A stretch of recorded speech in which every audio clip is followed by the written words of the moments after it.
What's up, everybody? My name is Austin Gray. I'm from Joker's Republic, and this is a quick rundown of some of the gear I use on stage while playing guitar. So if you want to sound like us, pay attention. Bar none, the most important part of my sound is my amplifier. I'm a very big fan of Marshall and specifically the JCM 2000 or DSL series of amps.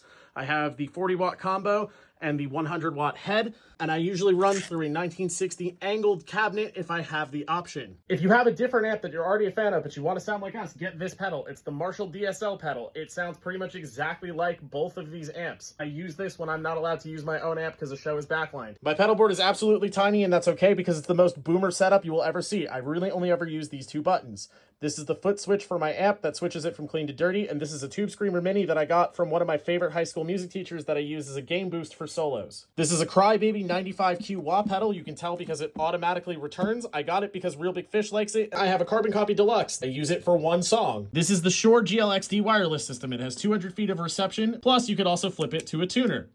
Do you like jazz? If 90% of my sound comes from my amp, the other 10% comes from my guitar. Dante is an Epiphone ES335 Pro. I'm a big believer in Epiphone products. I think you get a lot out of them for what they cost. I think that they're super stage ready or recording ready.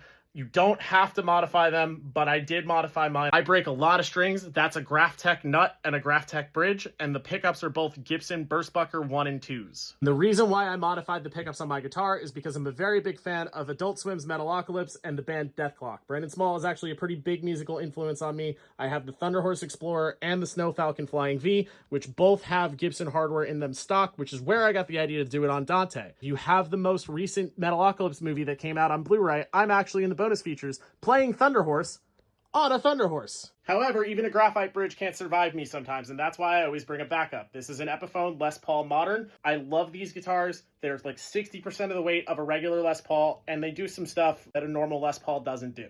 Joker's Republic also plays acoustic shows. I do have an Epiphone J45 Cutaway. I prefer cutaways. They just feel more comfortable to me. But for the most part, you will see me playing my Taylor 110 Cutaway Electric. I love this guitar. I've had it for years. I've written a lot of your favorite songs on it, and it actually makes an appearance on the next record, so stay tuned for that. All of my guitars are strung with Elixir strings. I play 11s because I have big hands and I like to have a little bit extra grab onto, and I prefer the nano web coating. For picks, I play Dunlop Tortex Sharps in .88 because I like Jazz 3s, but I don't like commitment. Also, Real Big Fish likes them. And while it's not strictly part of my rig, I do want to give a shout out to mono cases. This is the M80 series. It's very roomy, very spacious, but most importantly, this case survived a really, really bad car accident in Denver. When we took this case out of the wreckage, not only was my guitar still intact, but it was still in tune. And that's about all there is to it. Keep an eye out for Joker's Republic's new record, The Hand You've Been Dealt, coming out October 10th on Punkerton Records.